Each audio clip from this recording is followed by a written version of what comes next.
भारताचं मौन हे परराष्ट्र धोरणाच्या विरुद्ध असल्याचं सोनिया गांधी यांनी म्हटलंय।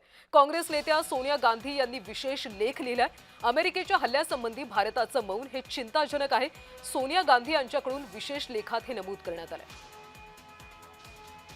सोनिया गांधी यांनी केंद्र सरकारवर हल्लाबोल केल्याचं दिसतंय। त्यांनी लेखात म्हटलंय, सरकारनं खामेनीच्या हत्येचा निषेध सुद्धा केला नाही। इराणच्या यूएईवरच्या हल्ल्याचा मात्र मोदींकडून निषेध करण्यात आला। आपल्या परराष्ट्र धोरणाची विश्वासार्हता आणि दिशा ही संशयास्पद आहे।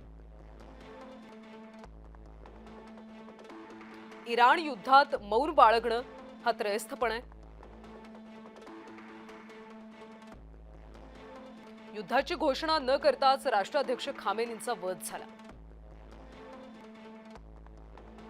अमेरिकेवर आता आक्षेप घेतला नाही तर भविष्यात ते सामान्य होईल।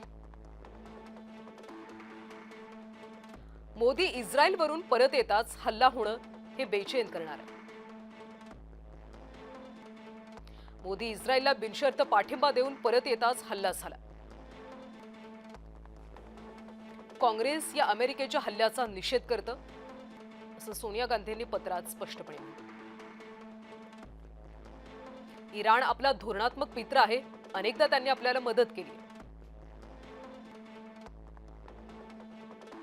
काश्मीर प्रश्नी 1994 ला यूएन मधल्या ओआयसीचा प्रस्ताव इराणनं रोखला। 2001 ला वाजपेयींनी तेहरानमध्ये इराण सोबतच्या घट्ट मैत्रीला उजाळा दिला होता। आखातामध्ये 10 लाख भारतीय राहतात। स्वतंत्र धोरण टिकवलं तरच ते सुरक्षित राहतील।